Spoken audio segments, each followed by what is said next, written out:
Esta es la conferencia Reactivación Económica y Desafíos para las Inversiones. Hoy nos acompaña Germán Cristancho, gerente de Investigaciones Económicas de Davivienda Corredores. Les damos la bienvenida y en un momento daremos inicio.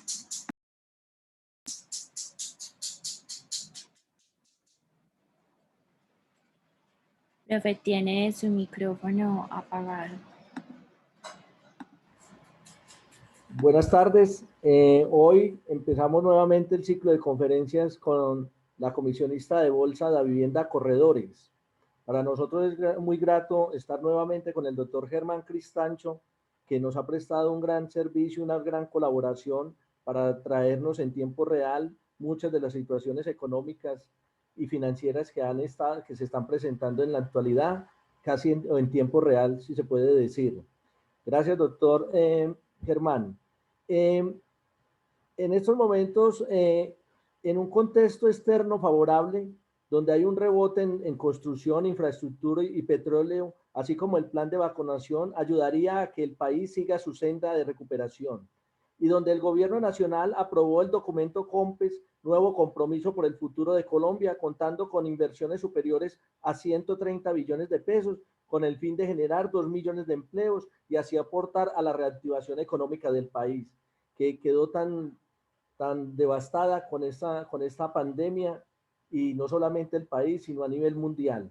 Es el momento de movernos hacia una nueva normalidad para retomar la senda del crecimiento, reducir los indicadores de pobreza y generar empleo de calidad. La reactivación económica colombiana en los momentos actuales de pandemia dependerá de los agentes que participan en la economía, colectivo que debe estar comprometido tanto el gobierno nacional, departamental y municipal, así como la empresa privada y la sociedad, para sacar adelante la economía después de la debacle económica del 2020, donde su Producto Interno Bruto fue negativo de 6.8%, situación nunca vista en la historia del país. Colectivo que debe llevarla nuevamente a la senda del crecimiento, como venía sucediendo antes de marzo del 2020. La estrategia va desde trabajar por una transformación empresarial para la nueva normalidad, pasando por una revolución del financiamiento empresarial, como también contemplando la reactivación de las regiones, la promoción de los servicios basados en el conocimiento, agenda de trabajo que incluye el fomento de las exportaciones de bienes y servicios, el aprovechamiento de nuevas oportunidades comerciales y el impulso a la atracción de inversión de eficiencia principalmente.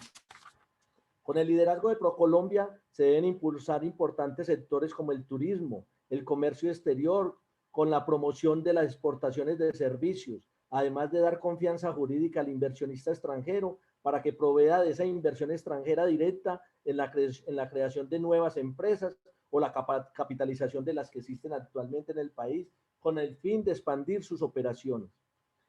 El doctor Germán Cristancho, gerente de Investigaciones Económicas de Davivienda Corredores S.A., comisionista de Bolsa, hoy nos dará la conferencia Reactivación Económica y Desafíos para las Inversiones. Muchas gracias, doctor. Buenas tardes.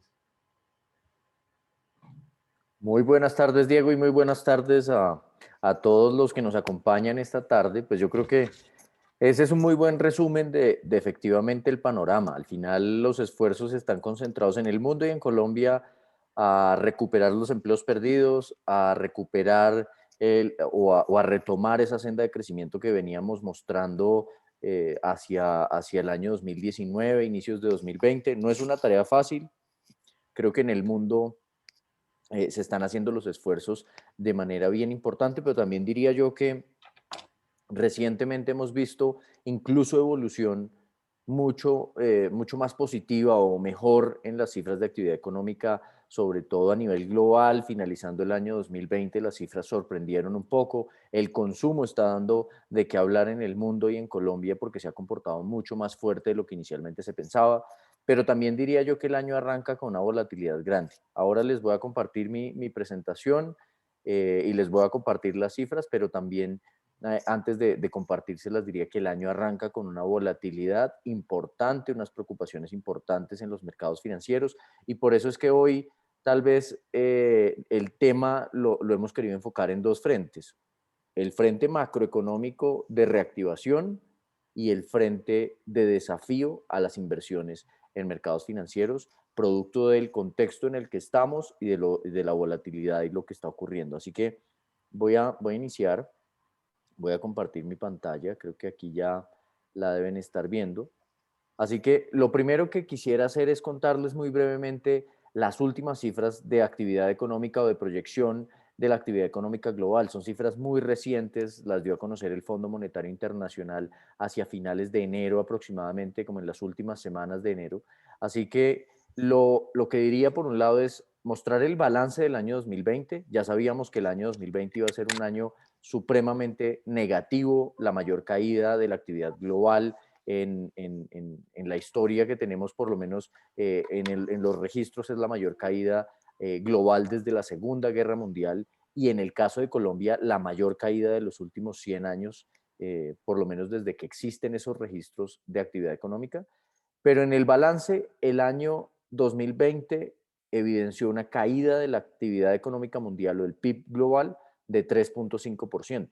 3.5% que terminó siendo una caída menor que lo que inicialmente se proyectaba. En algún momento el Fondo Monetario Internacional hablaba o estimaba caídas de la actividad global cercanas al 4.5%.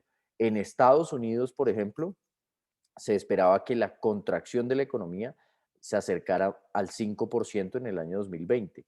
La contracción de la economía americana estuvo muy cercana al 3.4, 3.5%. Entonces, lo primero que quisiera decir es que el 2020, el balance del 2020 fue una caída sin precedentes en la actividad económica, pero fue mucho menos grave de lo que en algún momento, hacia mediados del año 2020, se pensaba. No quiere decir esto, pues, que los datos sean positivos. La caída es bastante fuerte y los efectos sobre la economía global todavía se van a sentir por un buen tiempo. ¿Qué se proyecta para los años 2021, 2022 y en adelante? Naturalmente, el año 2021 se proyecta como un año de reactivación, de rebote, un año en el que se proyecta un rebote de la economía global de 5.5%, un año en el que Estados Unidos también podría llegar a crecer a tasas del 5%. Incluso yo quisiera destacar aquí algo y es que si uno compara el informe o las estimaciones del Fondo Monetario Internacional que revelaron en octubre del 2020 con las que revelaron en enero del 2021, vean que la revisión al alza en Estados Unidos fue de casi 2 puntos. Y adicional a esto, en Estados Unidos recientemente, con la llegada de Joe Biden a la presidencia de Estados Unidos, se ha venido discutiendo en el Congreso un plan de estímulo de 1.9 billones de dólares para los próximos 10 años. 1.9 billones de dólares es algo cercano al 9% del PIB en Estados Unidos. Eso ha llevado incluso a que algunos estimen que Estados Unidos podría llegar a crecer este año a tasas cercanas al 6 o incluso 7%, que si superara la tasa de crecimiento de 7% de Estados Unidos este año, sería tal vez la tasa de crecimiento más alta que haya evidenciado ese país, más o menos desde 1983. Entonces, es un año de un rebote y de un rebote fuerte, de un rebote importante, pero como en algunas oportunidades, de pronto en alguna de estas conversaciones lo mencionaba y hoy también lo quiero mencionar, hay que entender el concepto de rebote versus el concepto de recuperación.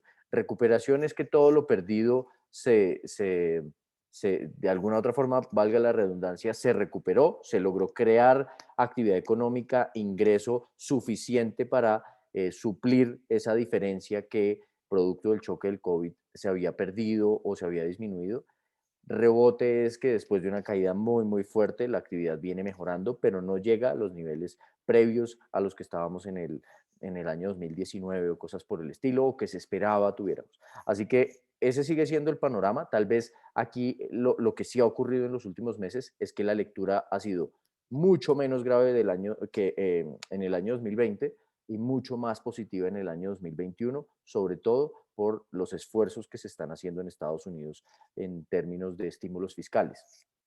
En los mercados emergentes, el balance del año 2020 fue un año en el que China fue la única economía grande que creció 2.3%, 2.3% que terminó incluso siendo casi el doble de lo que en algún momento se estimaba. Hacia mediados del año 2020 la tasa de crecimiento estimada del Fondo Monetario Internacional para China era cercana al 0,91%, terminó creciendo a tasas del 2,3% y se espera que sea una tasa de crecimiento que incluso se dinamice mucho en el año 2021 y en adelante, crecimientos cercanos al 8% este año y cercanos al 5% en adelante. El otro gran mensaje aquí tiene que ver con Latinoamérica. Voy a mostrarlo aquí un poco más en detalle. En Latinoamérica, sin duda, el golpe fue muy fuerte. Latinoamérica fue tal vez Latinoamérica y el Caribe la región que más sufrió a nivel global y que enfrentó la contracción económica más fuerte, una contracción de 7,4%. Dentro de las principales razones están la alta informalidad, la baja digitalización de las economías y la evolución que tuvo y ha tenido el COVID y los casos de contagio en la región. Así que eso sin duda llevó a que, aunque aquí hay estimaciones del Fondo Monetario Internacional, y me refiero a que el Fondo Monetario finalmente estimaba que Perú iba a caer 12%, la caída de la economía peruana estuvo muy cercana al 11,1%.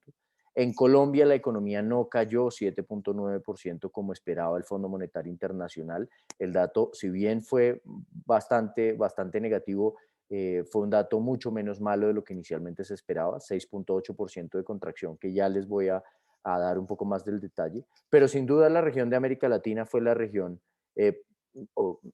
perdón, de América Latina y el Caribe fue la región más afectada y es particularmente, a pesar de ser la más afectada, la región en la que se espera que el rebote sea más moderado. Se espera un rebote apenas del 4% en la economía latinoamericana y muy jalonada a la baja por lo que está ocurriendo en Brasil. En Brasil probablemente la tasa de crecimiento ni siquiera llegue al 4%, es una tasa de crecimiento que eventualmente va a estar muy cercana al 3 o 3,5% y la razón principal es que en Brasil se está viviendo un entorno económico de alta incertidumbre, de altos retos en materia fiscal que limitan el estímulo o el gasto fiscal que se puede hacer en ese país. La evolución de la inflación no ha sido tan favorable como la de Colombia, así que eso podría en algún punto llevar a que en Brasil se tengan que subir tasas de interés y estamos viendo unos niveles de endeudamiento de Brasil en la región, pues como porcentaje del PIB cercanos casi al 100%. La situación en Brasil pues particularmente es mucho más difícil, así que eso hace que la tasa de rebote de la economía también sea mucho más moderada. Pero en el balance general, las estimaciones, lo que quisiera de pronto dejarles como principal mensaje es que se espera un rebote importante de la economía y que las cifras y el balance tanto del año 2020 como de lo que se proyecta para el año 2021 eh, son cifras un poco mejores. En el caso de las diferencias o de las brechas de crecimiento que se siguen calculando, son brechas todavía muy amplias. Me refiero a que para que las economías estén en el tamaño que se proyectaba debían tener, o pues de alguna otra forma cierren esa brecha entre el crecimiento observado y el crecimiento potencial, pues lo que sí se observa según los cálculos del Fondo Monetario, perdón, es que las brechas van a seguir siendo bastante negativas. Todavía hay un largo camino por recorrer en el frente de recuperación de la actividad económica hacia adelante. En el caso de la evolución en las curvas de contagio, voy a mostrarlo primero antes que las curvas o las cifras de vacunación. En los casos de contagio de COVID-19 en el mundo y en Latinoamérica, lo que se ha venido observando es una reducción importante. Tal vez no en todos los países. Si se observa, por ejemplo, la línea roja de Brasil, lo que se ve es que los casos, este es un promedio de 7 días de los casos nuevos confirmados de COVID-19. Si se dan cuenta, los casos en Brasil que se siguen reportando por cada millón de habitantes siguen aumentando. En países como Colombia es sorprendente lo que han venido mostrando las cifras y es una caída muy importante. Incluso los nuevos casos de contagio en Colombia se ubican por debajo de los niveles que tuvimos hacia mediados del año 2020. Incluso de los niveles previos al gran pico de más o menos de agosto del 2020. Los casos de contagio en Colombia están mucho más cercanos a lo que teníamos o observábamos en junio del año pasado. Entonces, se ha visto una moderación importante, un poco extraña. Yo creo que hay muchas tesis que se plantean frente a este punto. Yo claramente no soy experto en las razones por las cuales los casos de contagio en Colombia están siendo mucho menores, pero hay muchas tesis en el mundo respecto a por qué han bajado tan rápidamente los casos de contagio, que es lo mismo que ha pasado en Estados Unidos. Es cierto que se han iniciado planes de vacunación, pero esos planes de vacunación todavía están apenas avanzando. Solo algunos países con poblaciones muy pequeñas han logrado vacunar una muy buena parte o casi la mayoría de su población, pero en el resto de los países a nivel mundial, los procesos de vacunación, aunque vienen avanzando, no logran esos porcentajes de inmunidad o de inmunización que se buscan todavía. Así que esa caída en los casos de contagio, pues lo que sí hace es pensar que ha habido de pronto una medición errada un poco de todos los casos de contagio, que probablemente los casos de contagio en el mundo y en los distintos países llegaron a ser mucho más que los reportados o que los capturados por las pruebas que se realizaron, y esto está llevando a que buena parte de la población probablemente ya haya tenido el contagio y por eso es que estamos viendo que los nuevos casos de contagio están cayendo, pero más allá que entrar en ese detalle o en esa especulación, un poco lo que sí quisiera resaltar es que el año ha arrancado con una disminución importante en los casos de contagio, tanto en Estados Unidos, en el mundo, como en el caso de Colombia, por ejemplo. Donde se está marcando la pauta para este año 2020, sin duda, es en los procesos de vacunación. Y cuando uno ve las cifras del mundo y las cifras de la región latinoamericana, uno debería tener en cuenta algunas cosas. Estas son cifras, las cifras más recientes, son obtenidas con datos al 2 de marzo y son dosis administradas de vacunas de COVID-19 por cada 100 personas. Ahora, la medición hay que tener en cuenta que no es necesariamente cuántas personas se han vacunado o qué porcentaje de la población se ha vacunado, porque en la medida en que son números de dosis, pues hay personas a las cuales se les han proporcionado múltiples dosis de la vacuna. No obstante, no obstante esa medición, lo que sí está claro es que países como Israel, como Emiratos Árabes, como Reino Unido o como Estados Unidos han tenido un avance muchísimo más evidente o muchísimo mayor en los procesos de vacunación, y eso naturalmente también va a ayudar a que puedan reabrir sus economías mucho más rápido. En el caso de la región, el caso de Chile es un caso bastante destacable. El proceso de vacunación de Chile viene avanzando bastante bien, pero también quisiera yo decir algo, y es que esta es una crisis global, esta es una crisis sanitaria global en la que, si ustedes se devuelven al año 2020, hacia marzo, abril, mayo, recordarán que los aeropuertos se cerraron, los flujos de viajes y los flujos migratorios de un país a otro se cerraron por temores justamente a que el COVID se expandiera mucho más rápido. Si bien los procesos de vacunación pueden llegar a crear ese porcentaje de inmunización, ese porcentaje de inmunización probablemente va a tardar todo el año 2021 para la mayoría de los países, y algunos solo lo alcanzarán o lo alcanzaremos tal vez arrancando el año 2022. ¿Eso qué quiere decir? Lo que quiere decir es que en esta disparidad de los procesos de vacunación hay y va a haber una disparidad en las velocidades con las que se retomen actividades, pero la actividad económica global no podrá retomarse al 100% si los procesos de vacunación en el mundo no avanzan de una manera sincronizada y de una manera importante. Y eso también representa no solo una divergencia en el ritmo de crecimiento global, sino una disparidad en el ritmo al que pueden ir liberando esas restricciones cada uno de los países, y por lo tanto el comercio global, el consumo de servicios, los viajes y una cantidad de actividades, sobre todo en el sector de servicios global, no se va a recuperar completamente en el año 2021. Eso hay que tenerlo presente. Todo este impacto económico que ha terminado generando como efecto en Colombia, para entrar un poco en las cifras de Colombia de actividad económica y luego vamos a las cifras de los mercados.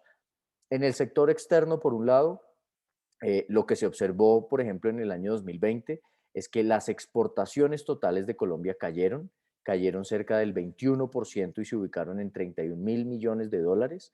Estas exportaciones, cuando uno analiza el comportamiento, por ejemplo, de las exportaciones no tradicionales o de las exportaciones petroleras, lo que se da cuenta es que las exportaciones no tradicionales incluso se mantuvieron o han aumentado levemente eh, frente a años anteriores. Frente al año 2019, las exportaciones no tradicionales crecieron 1.5% y se ubicaron en 15.200 millones de dólares, pero las exportaciones petroleras sí cayeron y cayeron casi, pues, o las exportaciones incluso tradicionales muy marcadas por petróleo, café, carbón y ferroníquel cayeron casi 35%. Eso uno debería revisarlo un poco en detalle. ¿En qué sentido?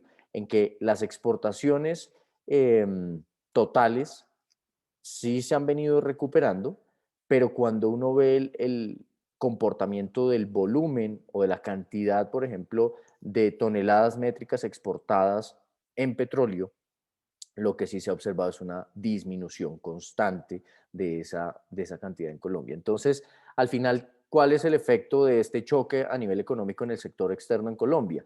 Que si bien hemos tenido una recuperación del comercio global, los ingresos externos colombianos se cayeron casi 21% y más grave aún que la inversión, por ejemplo, en el sector petrolero cayó significativamente, la inversión en el sector de exploración y producción en Colombia cayó casi un 55% frente al año pasado y eso está llevando a que las cantidades que producimos de petróleo y que exportamos son menores. Así que si bien arrancamos el año 2021 con una mejoría importante en los precios del petróleo, que ya hoy en el caso de la referencia Brent se negocian muy cerca de 64, 65 dólares, lo cual es una muy buena noticia. Las cantidades son las que no están acompañando esa recuperación.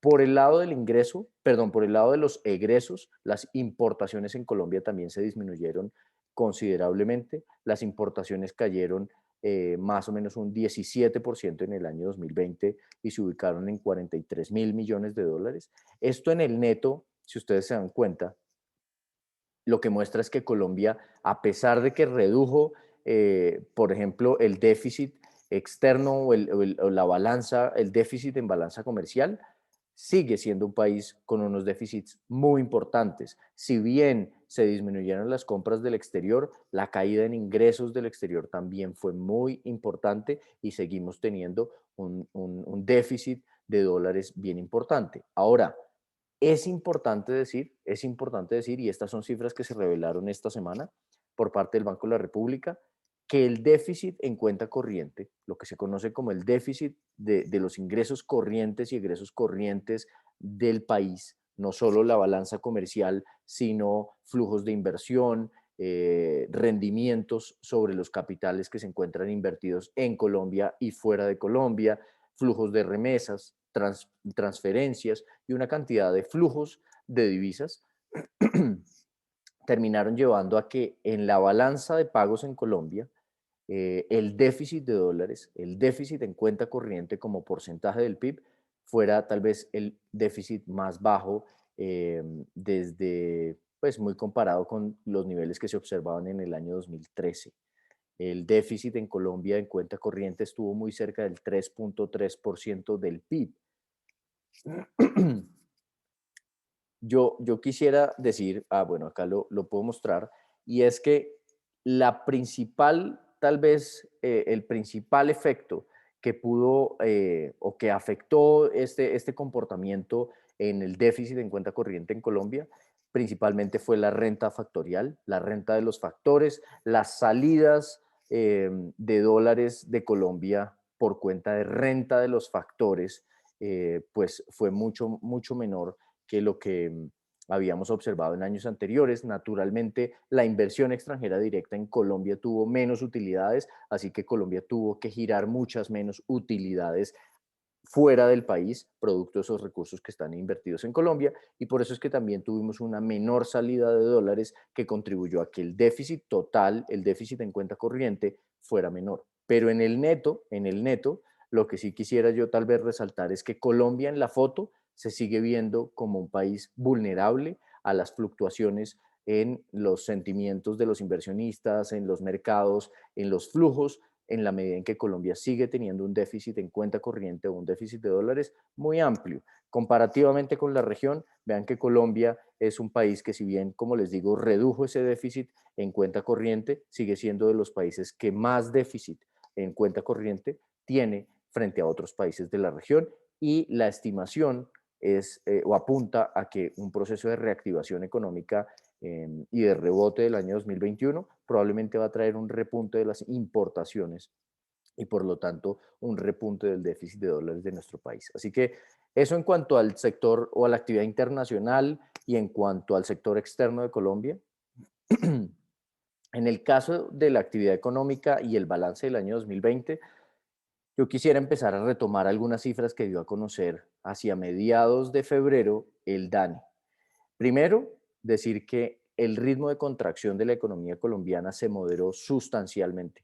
Eso es una muy buena noticia. La economía colombiana en diciembre cayó en términos anuales, pero cayó a una tasa del 2.5%, mucho más moderada la caída que lo que observábamos en abril o en mayo, cuando la economía caía a tasas casi del 21%.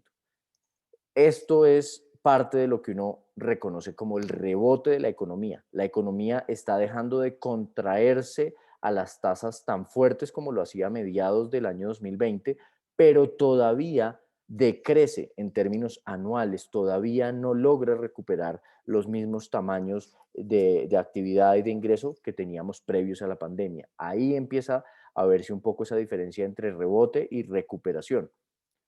¿Cuál ha sido el balance de los sectores? Diría que los sectores más afectados en el año 2020 por toda esta coyuntura, pues han sido los sectores de explotación de minas y canteras, el sector de la construcción muy fuertemente afectado, eh, y aunque durante el año los sectores de comercio, reparación de vehículos, transporte y alojamiento se vieron muy afectados, se ve naturalmente que desde septiembre la recuperación y la reactivación de este sector ha sido mucho más notoria. Sectores que lo hicieron bien: agricultura tuvo un buen año, en esto todo estoy hablando de cantidades, este es el crecimiento real de la economía, porque muchos dirían el ingreso del agro en Colombia y de la actividad agrícola no ha sido muy bueno, han tenido problemas en cuanto a la rentabilidad de los cultivos y una cantidad de problemas y de limitantes en la generación de rentabilidad y de utilidades. Eso es cierto, pero yo sí diría que buena parte del consumo en Colombia durante el año 2020 se centró en productos básicos, y eso llevó a que la agricultura se comportara muy bien, que actividades financieras tuvieran un desempeño positivo, que actividades inmobiliarias tuvieron un desempeño positivo, y que naturalmente todo lo relacionado con administración pública y defensa lo hiciera bien. Aquí quisiera mencionar algo, y es que comparativamente, por ejemplo, contra la crisis del año 1998-1999, la economía, aunque se contrajo mucho más en esta oportunidad, muchísimo más, pues 6.8% comparativamente con una contracción casi del 4.5% en el año 99, el sector financiero en esta oportunidad no fue el más afectado. No quiere decir que el sector financiero haya salido invicto de esta situación. Seguramente hay unos retos muy grandes para el sector financiero, sobre todo en todos estos meses que vienen, pero sí no fue, y es importante esa estabilidad en el sector financiero para lograr la estabilidad de todos modos de la economía y de que los recursos de financiación sigan fluyendo. En el balance la economía cayó 6.8%. En el balance del año, los tres sectores que más se vieron golpeados fueron construcción, que cayó un 28%, comercio y transporte, que cayó 15%, y actividades artísticas, que cayó 11%. Perdón, incluso más que comercio y transporte, explotación de minas y canteras. Entre comercio, construcción y explotación de minas y canteras explicaron 5.8 puntos porcentuales de ese 6.8% que se contrajo la economía. Así que esos fueron los sectores que más se golpearon. Yo en otras presentaciones he hecho la misma aclaración, y es que al agrupar comercio, transporte y servicios de alojamiento, se están agrupando en Colombia unas actividades que se comportan de una manera muy distinta.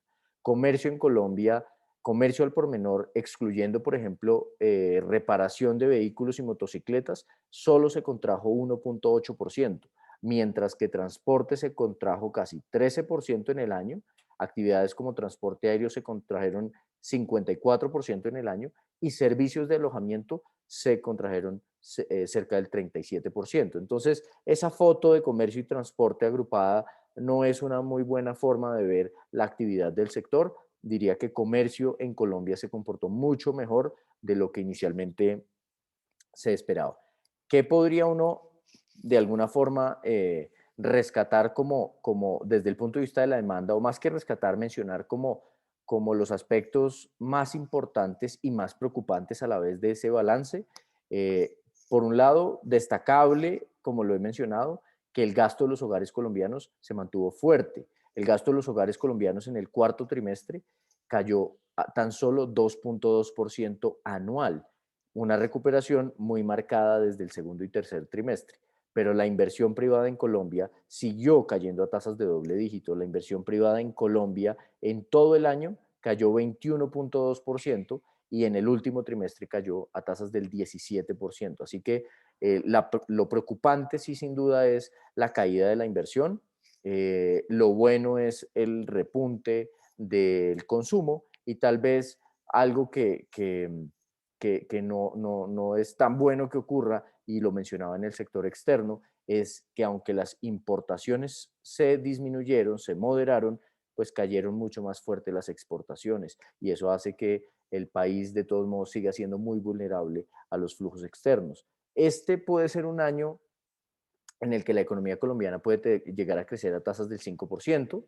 Es un año en el que en el grupo, las estimaciones que tenemos en el grupo apuntan a que todos los sectores van a crecer. Eso es una muy buena noticia.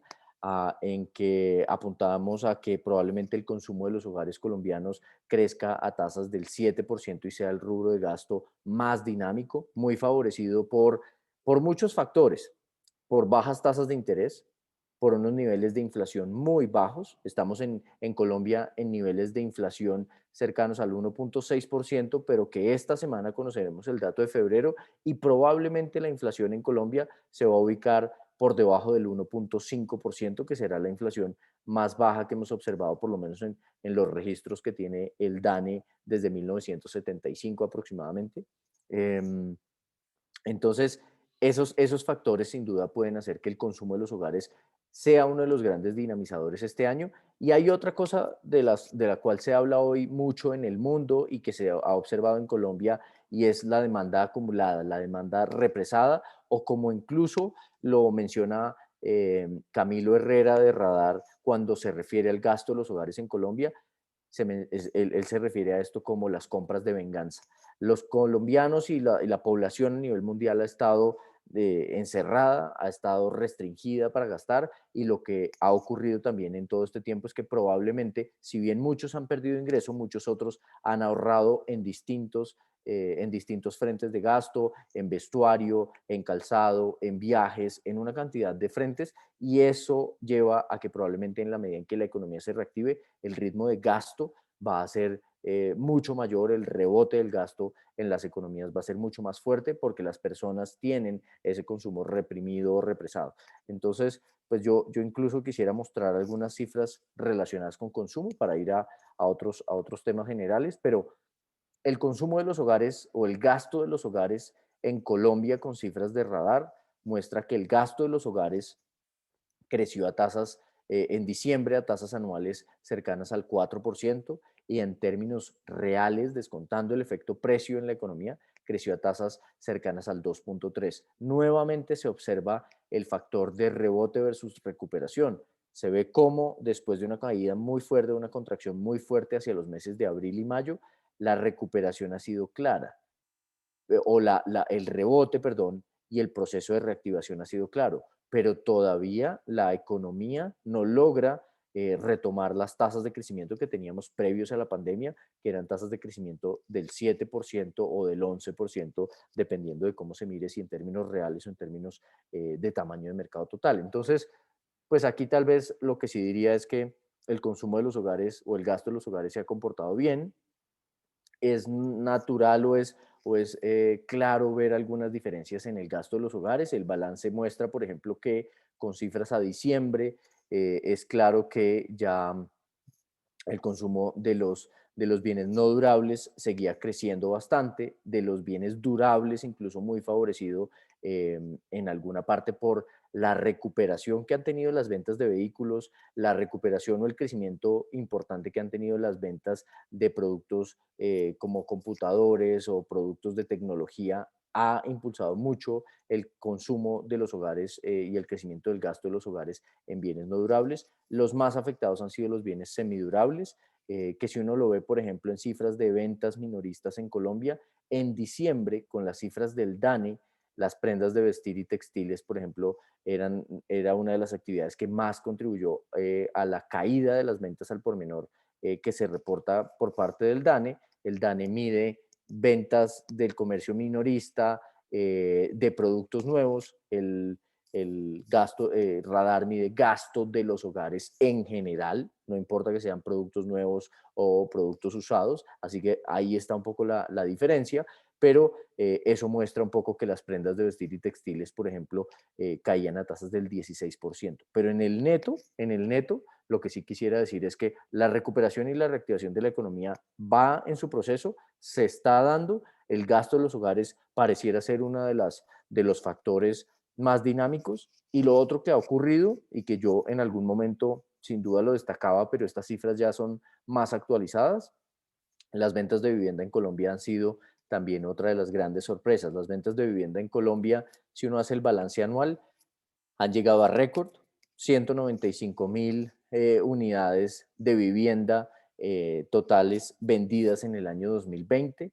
récord de vivienda de interés social con 133.000 unidades de vivienda en todo el año. Y si ustedes lo ven, rápidamente no solo se dio el rebote, sino que en el sector de ventas de vivienda, naturalmente sí se dio una recuperación total. Previo a la pandemia se vendían casi unos 18.000 unidades de vivienda, digamos, en los meses de diciembre, enero y febrero, y esos 18.000 se volvieron a alcanzar entre agosto y septiembre del año 2020. Así que este sector sí realmente tuvo una recuperación importante. Así que hasta aquí uno diría que el rebote de la economía se debería dar, va en proceso, una tasa de crecimiento de la economía colombiana cercana al 5% este año es una muy buena tasa de crecimiento. Las bajas tasas de interés así también lo van a favorecer y los bajos niveles de inflación y la recuperación económica que se está dando a nivel global. Así que pareciera, y ese dictamen no ha cambiado, pareciera ser el año 2021 un año positivo de reactivación económica, pero sin duda un año de transición, un año en el que la economía todavía no se recupera en su totalidad y por lo tanto factores como las tasas de interés o como los estímulos fiscales o las ayudas se van a mantener. Al principio, Diego mencionaba el COMPES o con un objetivo de crear cerca de 2 millones de empleos. Aquí es donde hay uno de los grandes retos de la economía en este frente, porque con las últimas cifras, con cifras a enero del 2021, cifras reportadas hace unos días por parte del DANE, el número de ocupados en Colombia en los últimos 12 meses ha caído más o menos en 1.5 millones de personas. La tasa de desempleo en Colombia se ubica en niveles del 17% a nivel nacional y cerca del 19% en las 13 principales ciudades. Es claro que el desempleo en Colombia es estacional, en los primeros meses del año tiende a ser un poco mayor, contribuye mucho el sector comercio, por ejemplo, en esta dinámica, la estacionalidad de las ventas del comercio al por menor en Colombia, pero más allá que estas tasas puedan ser menores en los próximos meses, lo que sí está claro es que el choque en materia de empleo en Colombia es bastante importante. De hecho, si uno se remitiera a las cifras del Banco de la República, el Banco de la República calcula lo que se estima como la tasa de desempleo de largo plazo o la tasa de desempleo consistente con una estabilidad de inflación en nuestra economía y calcula lo que normalmente en economía se mide, que es la brecha entre la tasa de desempleo actual y la tasa de desempleo de largo plazo o la tasa de desempleo natural, para ver qué tantas presiones de inflación se pueden dar. Un mercado laboral que está creando muchos más empleos de los que la economía podría soportar en el largo plazo. Es un mercado laboral que empieza a evidenciar aumentos en los salarios, aumentos de salarios que generan aumento en el gasto y presiones al alza sobre la inflación o viceversa. Lo que se ve en este momento en Colombia y lo que se calcula por parte del Banco de la República es que la brecha, en este momento la tasa de desempleo, se está ubicando muy por encima de la tasa de desempleo de largo plazo que debería tener la economía colombiana. Y si se pone en perspectiva esa brecha perfectamente es una de las más altas desde el año tal vez 2003, 2004 aproximadamente, después de los periodos de la crisis 98-99. Así que el reto que hay en materia laboral en Colombia es gigantesco y eso traducido a efectos en materia de la economía podría llegar a hacer que la inflación no repunte tan rápidamente y que la expectativa apunte nuevamente a que nosotros creamos que las tasas de interés en Colombia se van a mantener bajas y estables durante todo el año. Incluso si uno incorpora las expectativas que tiene el Banco de la República con el reporte que dio a conocer a finales de enero, el Banco de la República proyecta que en los próximos 2 años la inflación en Colombia ni siquiera va a superar niveles del 3%. Así que eso en el balance, y ya para entrar en esta última parte de mercados, en el balance lo que sí apunta es a que ese proceso de rebote se está dando, pero que esa recuperación sin duda va a tardar hasta el año 2022 probablemente, que presiones de inflación van a estar muy moderadas, sobre todo por los amplios excesos de capacidad que tiene la economía y que en donde necesitamos que haya un avance mucho más rápido seguramente es en los procesos de vacunación para ponernos un poco más al ritmo de reactivación que están teniendo los demás países en el mundo, pero es un año de reactivación económica sin duda. Ahora, esa reactivación económica, y yo tal vez he insistido mucho durante la presentación hasta el momento, en que si bien la economía no se va a recuperar totalmente este año, sí ha dado sorpresas positivas. Sí terminó el año 2020 con unas cifras mucho menos malas de lo que se proyectaba, con un repunte del consumo en Colombia y en el mundo mucho más marcado de lo que se pensaba, e incluso eso se está sumando a un comportamiento en el mercado de las materias primas muy particular. Y es que les decía, en Colombia, igual que en el mundo, la inversión se disminuyó considerablemente, por ejemplo, en el mercado petrolero, en exploración y producción. En los mercados de metales industriales hubo cierre en las minas de producción, hubo cierre en los centros de producción y hubo factores climáticos que llevaron a reducción de la oferta. En el caso de países asiáticos o de China, el comportamiento de la economía también ha sido mucho mejor y las compras de materias primas por parte de China han sido mucho mayores de lo que inicialmente se esperaba. Entonces estamos teniendo un panorama global de sorpresas positivas en actividad económica, de restricción de inventarios o de oferta en las materias primas y unas expectativas de rebote un poco más fuertes, sobre todo en Estados Unidos, por cuenta del plan fiscal que se está discutiendo en este momento en el Congreso y que posiblemente se apruebe antes del 14 de marzo. Posiblemente porque las discusiones en el Senado no van a ser fáciles, así que eventualmente podría llegar a demorarse más del 14 de marzo. Eso en el neto, ¿a qué ha llevado? A que las materias primas tengan un desempeño impresionante. Las materias primas, los precios de las materias primas se han subido mucho, las expectativas de inflación se han subido mucho. En Estados Unidos la meta de inflación de la Reserva Federal es de 2%, incluso esa meta se cambió el año pasado a un 2% promedio en el largo plazo. Hoy las expectativas de inflación que uno puede descontar o puede obtener de la negociación de los títulos de los bonos del Tesoro americano a 5 años son expectativas de inflación de 2.5%. En el mundo se va a presentar seguramente un efecto base importante en los precios, un efecto base que aunque me salte esta gráfica es más o menos este efecto estadístico.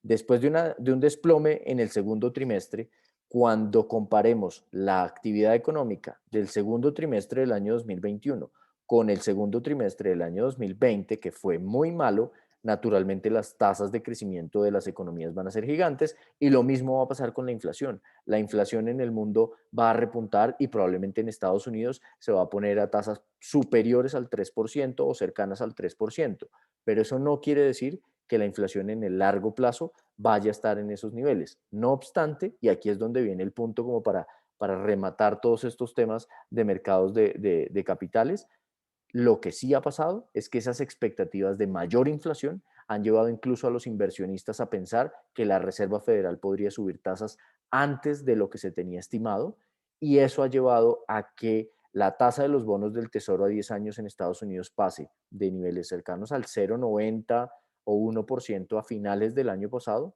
a niveles de 1,45 hoy y niveles incluso de 1,60, 1,61 hace unos días.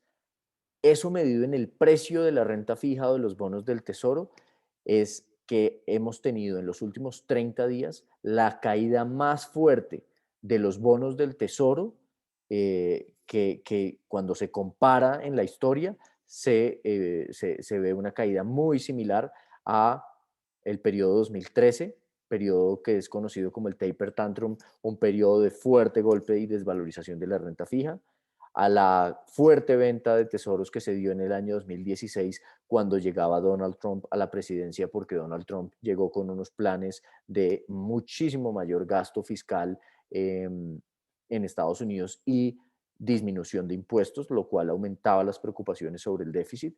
Así que lo que sí hemos tenido recientemente es una desvalorización de los tesoros muy fuerte que ha generado desvalorizaciones generalizadas de la renta fija a nivel global. Hoy la renta fija a nivel global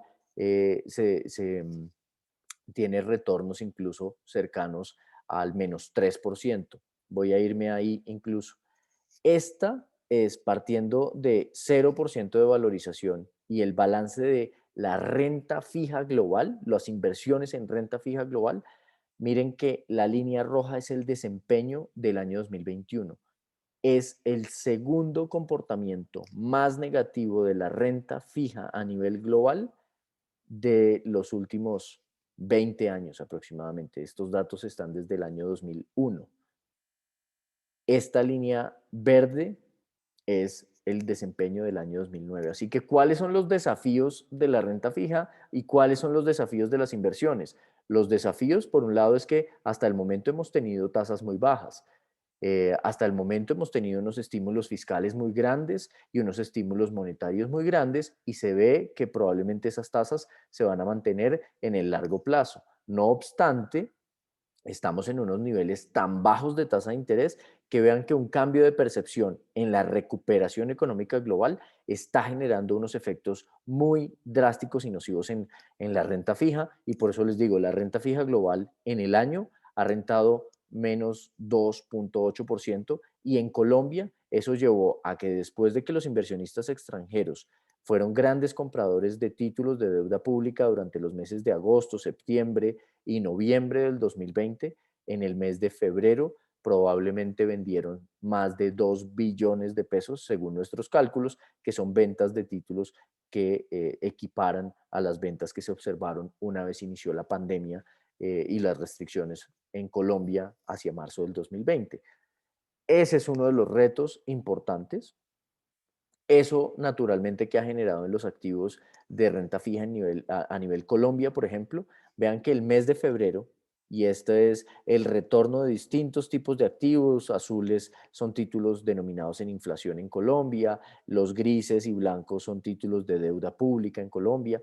Miren que en febrero los retornos de la deuda pública, de las inversiones de deuda pública, fueron negativos y bastante negativos en términos anuales. El año no arranca muy fácil para los mercados financieros. Aquí la pregunta es, ¿no se supone que una reactivación de la economía y una recuperación es una buena noticia?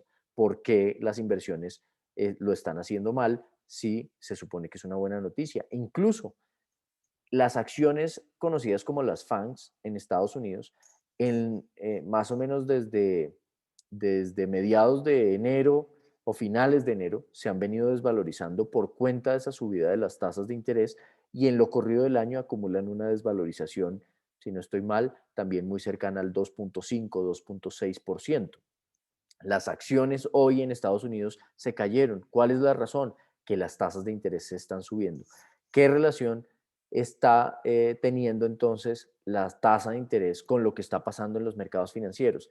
Pues que al final las tasas de interés llegaron a ser tan bajas, de pronto lo voy a mostrar acá, las tasas de interés llegaron a ser tan bajas y han venido bajando en los últimos años, que si ustedes ven el índice Standard Poor's 500, pero no en precio, sino ven la relación de precio a utilidades como una medida de la valoración o de los precios relativos que se pagan en el mercado americano, hoy estamos en valoraciones relativas muy parecidas a la de los años 2000. Y la razón, vuelvo y lo menciono, es que las tasas han estado muy bajas. Esas tasas bajas han llevado a los inversionistas a buscar otro tipo de activos, a buscar retornos en otros activos e incluso a aceptar precios mucho más altos de las acciones que, aunque impliquen una tasa de rendimiento menor a futuro que la que históricamente habían obtenido, pues en un entorno de tasas históricamente bajas, eso es lo que ha venido ocurriendo. Vuelvo y lo menciono. ¿Cuál es el desafío acá? El desafío es que las tasas de interés se están moviendo al alza muy rápidamente. Y en ese sentido, lo que estamos viendo nosotros es que la percepción y el análisis de riesgo en el mundo, denme un segundito, por favor. Denme un segundo y yo hago una cosa acá. Denme un segundo.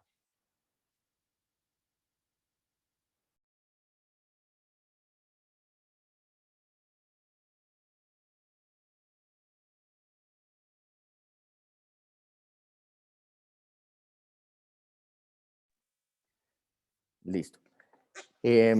Entonces, aquí el desafío justamente es el movimiento de las tasas de interés que podría llevar a reevaluar nuevamente los precios que se están pagando por los activos financieros.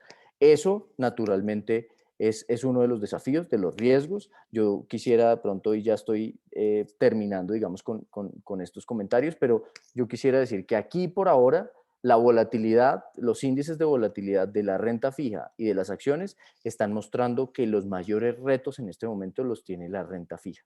Los activos de renta fija están teniendo una mayor volatilidad, sobre todo porque veníamos de unos niveles de tasa muy bajos. Esos niveles o esos desafíos y esos riesgos no se han acabado, y sobre todo porque cuando uno ve el diferencial o el spread de la tasa a la que se negocian los bonos corporativos frente a los bonos del Tesoro en Estados Unidos, todavía esos spreads siguen estando en niveles muy apretados, muy bajos. Y de hecho, si uno ve el porcentaje de deuda que hoy en el mundo se negocia a tasas negativas, todavía sigue siendo casi el 20% de la deuda global. ¿Con esto qué estoy diciendo? Con esto lo que estoy diciendo es que el año arranca con volatilidad, estamos en niveles muy bajos de tasa de interés y ahí está el reto. Nosotros pensamos que todavía las presiones de inflación no son permanentes, que las tasas de interés ni en Colombia ni en Estados Unidos se van a subir durante el año 2021 y puede que en Estados Unidos durante buena parte del 2022 tampoco lo hagan. Pensamos que los mercados se pueden estabilizar nuevamente, pero ustedes ya lo vieron, eso no quita de la mesa y del balance que sea un año muy retador y que los mercados estén mucho más inquietos y que la volatilidad va a estar a la orden del día. Y finalmente, yo diría que qué significa esto para los activos emergentes y para los activos como los de Colombia. La historia muestra que, y esta zona gris es el desempeño de las acciones emergentes respecto al Standard Poor's. ¿Qué significa esto? Que si esta zona gris sube es porque a las acciones emergentes les va mejor que al Standard Poor's y viceversa. Si esta zona gris cae es porque al Standard Poor's le va mejor que a las acciones emergentes. Vean que en periodos de subidas de tasas de interés, normalmente a las acciones emergentes les va mejor. Así que yo lo que diría es que hoy en el mundo hay volatilidad, las acciones se están golpeando, pero es por toda esa incertidumbre y esa volatilidad de corto plazo que se causa. Pero la foto de largo plazo es que la gente está esperando que la actividad económica se recupere un poco más rápido y que eso pueda llevar a que las tasas de interés suban más rápido. Eso no es desde ningún punto de vista una mala noticia para las acciones emergentes y está demostrado aquí con cifras desde 1987. Siempre que las tasas de interés en Estados Unidos, por ejemplo, han subido por cuenta de que la actividad económica va muy bien y que el ciclo económico se ha recuperado, las acciones emergentes lo han hecho mucho mejor. Con esto lo que estoy diciendo es que si bien hay volatilidad en los mercados accionarios en el corto plazo y volatilidad en las acciones emergentes en el corto plazo, nosotros pensamos que hacia adelante el panorama para acciones emergentes es positivo. Y la última gráfica que quisiera mostrarles es la del comportamiento del dólar. Estas líneas más delgadas que ustedes ven acá son los diferenciales en las tasas de crecimiento de Estados Unidos versus el mundo, de Estados Unidos versus las economías emergentes y de Estados Unidos versus Latinoamérica. Si ustedes se dan cuenta, cada vez que Estados Unidos empieza a tener una brecha mucho menos positiva o incluso negativa frente al mundo, frente a emergentes y frente a Latinoamérica, el comportamiento del dólar medido por el índice de XY es de debilidad. En los periodos de 1990 a 1998, Estados Unidos empezó a crecer mucho más que el resto del mundo y empezó a tener un ciclo económico más favorable o una brecha que se iba mejorando a lo largo del tiempo. Eso significó mejorías o fortaleza del dólar.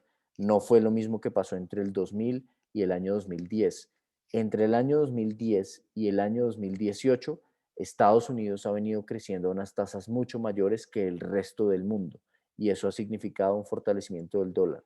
Hacia adelante, las cifras del Fondo Monetario Internacional, pues usando esas cifras, proyectan que probablemente la recuperación económica global se va a dar y eso va a hacer que esa brecha de crecimiento entre Estados Unidos y el resto del mundo o esas regiones que les muestro ahí se comprima. Y eso debería en algún punto hacer que el dólar se debilite. Para los activos emergentes probablemente eso será una buena noticia. Pero digamos que aquí termino y el balance principal o los mensajes con los que quisiera terminar recapitulando un poco lo que mencioné es, se espera el rebote, el balance del año 2020 y lo que se está esperando para el 2021 es mejor que lo que se anticipaba anteriormente. No obstante, la economía no se ha recuperado y las brechas van a seguir y los estímulos van a seguir. En Colombia, el consumo y el gasto de los hogares viene comportándose de una manera mucho más fuerte de lo que inicialmente se pensaba. Hoy el mundo está muy concentrado en la posible reactivación más fuerte del consumo en servicios y en bienes por esa demanda represada y eso está causando, junto con unas presiones de oferta, aumentos en las expectativas de inflación que está haciendo que realmente llueva y relampaguee en los mercados por estas semanas por cuenta de la subida de las tasas de interés. Pero si uno ve el mensaje detrás de eso, es crecimiento económico. Va a llover en el corto plazo, pero en el largo plazo debería ser un factor muy positivo para activos emergentes, tanto en acciones como en el desempeño de sus monedas, sin quitar de la mesa los riesgos que hay. Bueno, doctor Germán, muchas gracias por su colaboración. Muy importante pues todo lo que nos acaba de hablar, que es de lo que está sucediendo verdaderamente en el mercado internacional y en el mercado colombiano, en el mercado de capitales. Por acá tengo una preguntita de uno de los asistentes y nos dice que de acuerdo a las perspectivas mostradas, ¿cuál sería la mejor recomendación para quienes quieran invertir este año? Bueno, yo creo que esa mejor recomendación debería uno partirla en dos frentes y es en qué tipo de activos debería yo comprar y dos, qué consideración debo tener a la hora de invertir, porque justamente por eso es que hablamos del tema de los desafíos. Yo creo que sin duda para nosotros este panorama de reactivación económica lo que implica es que uno debe favorecer activos como las acciones en el mundo, en Colombia y a nivel general. Se van a recuperar las utilidades empresariales, se van a recuperar los factores de crecimiento económico y son factores que naturalmente están muy ligados a que las acciones se recuperen. Entonces, ¿cuál podría ser la mejor alternativa de inversión? probablemente las acciones, pero aquí es donde viene el segundo factor y es, por un lado, uno siempre debe tener portafolios diversificados, debe entender su perfil, su objetivo de inversión, yo para qué estoy invirtiendo y sobre todo, que es ahí donde planteaba yo la última parte de la presentación, yo creo que va a ser un año de todos modos volátil, ¿sí? El mercado se está reajustando en niveles, se está ajustando en los niveles de tasas de interés, se está moviendo de tasas que veníamos del 0% y hoy están al 1.6%. Así que esto está poniendo en aprietos a los bancos centrales, está poniendo en aprietos a los inversionistas y está creando incertidumbre sobre si la recuperación va a ser rápida o no. Eso en un portafolio de inversión se va a traducir en volatilidad, volatilidad del dólar, volatilidad del precio de las acciones, volatilidad de los fondos de inversión, volatilidad de la renta fija. ¿Y eso cómo se mitiga? Se mitiga teniendo diversificación de portafolios y se mitiga teniendo algunos porcentajes de liquidez importantes que en momentos de alta volatilidad en los que los activos se golpeen mucho, yo pueda aprovechar esas caídas de mercado. Si yo me invierto en el 100%, creo que uno no puede aprovechar esas fluctuaciones de los mercados. Gracias. Yo tengo una preguntita pues, que tiene que ver, por supuesto, con el tema que hemos visto, que es la reactivación económica y desafíos para las inversiones. Sí, en estos días leí en un artículo, no sé si el fin de semana, donde se hablaba de que en estos momentos, por ejemplo, el petróleo está al alza, está por encima de los $62. También en el artículo leí pues, que no es como muy y el dólar se está devaluando, ¿cierto? En estos momentos, en estos últimos días se ha estado devaluando. Por ejemplo, hoy quedó a 3.681, se devaluó 26 pesos con 59 centavos. Que eso no es normal, porque cuando sube el dólar, el precio del petróleo, pues baja el dólar. Pero entonces se hablaba y se aclaraba ahí que es que, bueno, va a entrar capital y está entrando capital por parte de, perdón, recursos financieros por parte de las exportaciones de la industria petrolera. Pero también se hablaba de que también hay mucha necesidad de dólares para esos proyectos de inversión que tienen el sector real de la economía. Eso sí es cierto, pues, que hay gente que ya quiere invertir en nuevos proyectos. Vea, yo sí creo que por un lado el balance del año para las monedas emergentes no es bueno y como usted lo dice, las monedas emergentes se han devaluado bastante.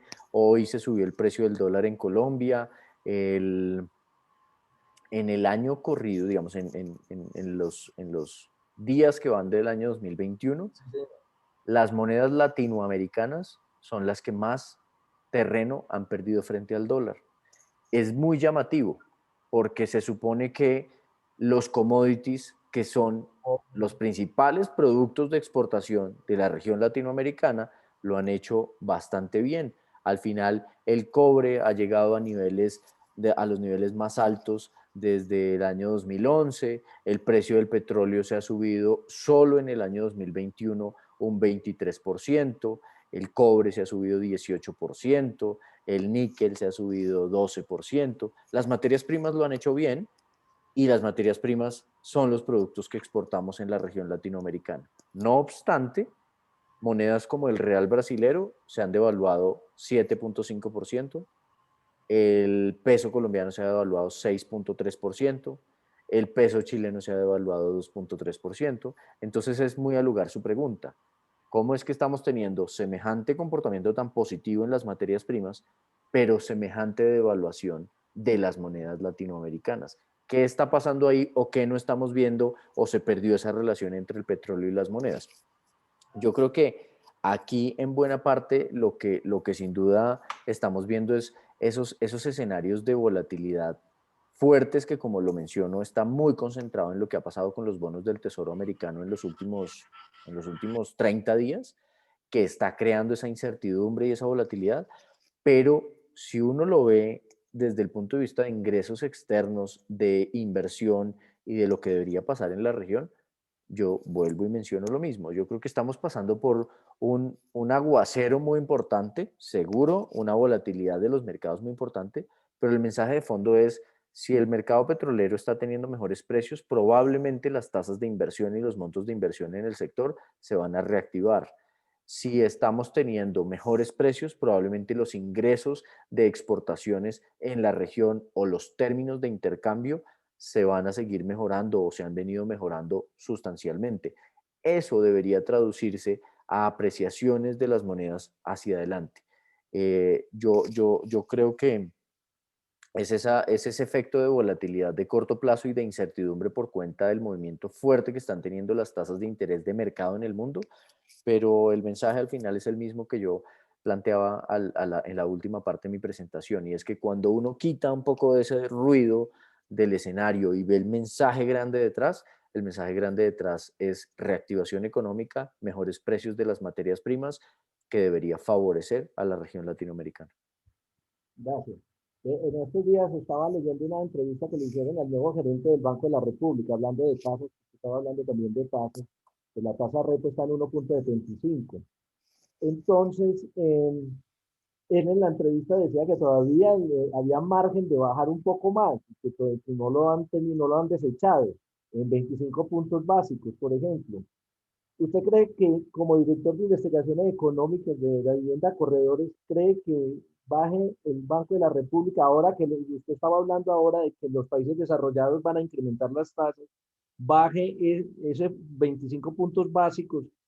Pues la idea es para que los créditos sean más baratos para nosotros y para las empresas. Por supuesto que eso es que los bancos como intermediarios deben buscar, y eso es lo que busca el Banco de la República, que las tasas lleguen a nosotros y a los corporativos muchos más bajas para que se reactiven más, de una forma más clara la economía del país. ¿Cree usted que eso podría suceder? Vea, Diego, el último balance que hizo el Fondo Monetario Internacional sobre Colombia, que ellos lo emitieron tal vez, yo creo que empezando febrero, ellos decían algo, y no son recomendaciones, sencillamente son lecturas generales que hacen del país, pero ellos decían, el Banco de la República debería seguir evaluando y considerar la posibilidad de bajar tasas, sobre todo si la inflación efectivamente va a estar tan baja por los próximos 2 años como se prevé, ¿cierto? Se va a dar cuenta que este 5 de febrero que se conozca, perdón, este 5 de marzo que se conozca la inflación de febrero, probablemente la inflación de los últimos 12 meses en Colombia va a ser la más baja desde que existen los registros, una inflación que va a estar por debajo del 1,5%, y eso va probablemente a reavivar un poco esa discusión de si el Banco de la República debe bajar las tasas. El problema aquí es que ese no es el único factor. Si los factores únicos para tomar la decisión fueran el interés de seguir estimulando la economía y la evolución de la tasa de inflación en nuestro país, la decisión sería bajar los 25 puntos básicos. Pero si usted lo ata a la pregunta que me estaba haciendo anteriormente y del factor del que estábamos hablando, de que estamos teniendo salidas de flujos de estos mercados y estamos teniendo devaluaciones de nuestras monedas, recortar 25 puntos básicos sería echarle un poquito de leña al fuego, correr un riesgo adicional, porque sería disminuir el atractivo en términos de tasas de interés de nuestro país, y eso terminaría generando una devaluación adicional de la moneda. Conclusión, yo creo que la decisión para la próxima Junta Directiva del Banco de la República está facilísima, y es no mover las tasas de interés. Si la tasa de cambio llega a bajar, llega a estabilizarse, yo creo que la discusión se complica, porque ahí sí efectivamente uno podría decir, no hay por qué preocuparse frente a la tasa de cambio, y la inflación está baja y la economía necesita probablemente ese estímulo adicional. Con esto digo, yo no creo que las tasas bajen, creo que se van a quedar quietas todo el año, pero creo que va a ser una discusión que va a estar en on, off, y va a depender mucho de cómo evolucione la tasa de cambio para el momento del debate.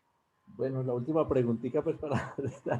Bueno, ustedes como saben, pues en enero fue un año pues que no se, nadie lo proyectaba o creía pues que la pandemia iba a volver otra vez a llevar al confinamiento en muchas regiones del país, y entonces pues se presentó fue desaceleración económica.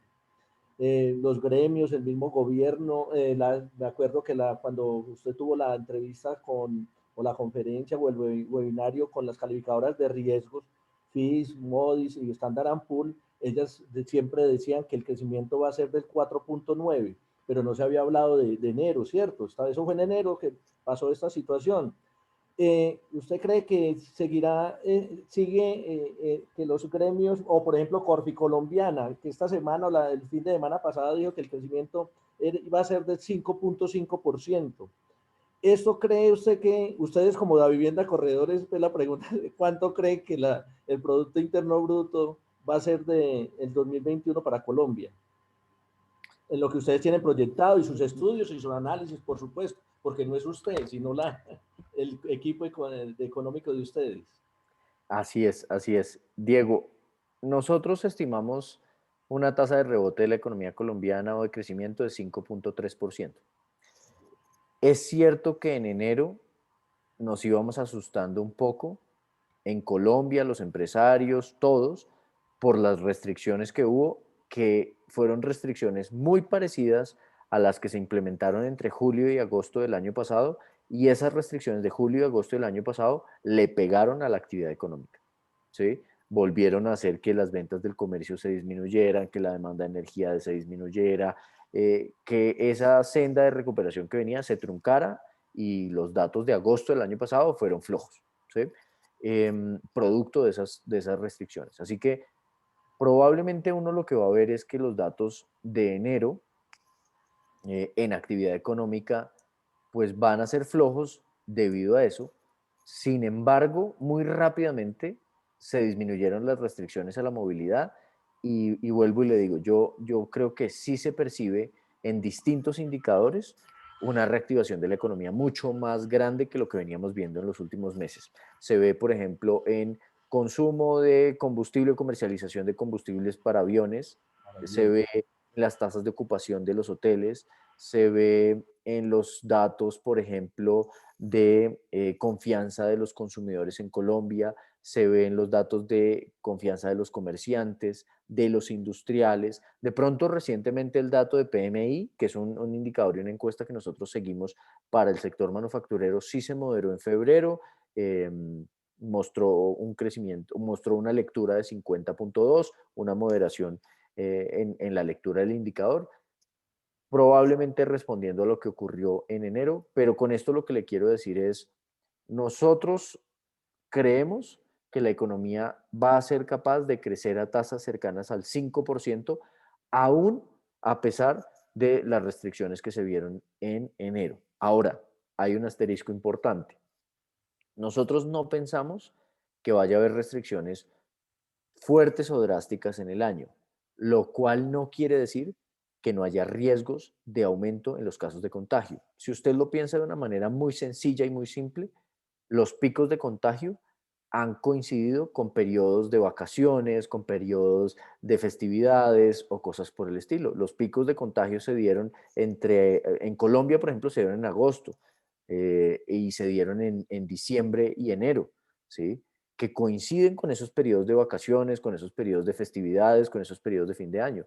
Viene Semana Santa, vienen vacaciones de mitad de año, vienen las vacaciones de fin de año y todavía la economía colombiana no va a estar totalmente vacunada e inmunizada. Así que existe la posibilidad de que aumenten nuevamente los casos de contagio, sí. Existe la posibilidad de que puedan haber restricciones nuevamente a la movilidad, sí. Aún así, nosotros pensamos que las restricciones van a ser mucho menores, y parte de lo que le decía, que no somos expertos, pero sí nos llama mucho la atención, es cómo han caído los casos de contagio en Colombia tan drásticamente, porque eso no obedece a que en Colombia se haya vacunado la gente. El proceso de vacunación empezó hace muy poco y, como les mostraba al principio, Colombia no es que vaya pues muy avanzado en el proceso de vacunación. Hasta ahora empezó. Así que esto no responde a que en Colombia se está vacunando la gente.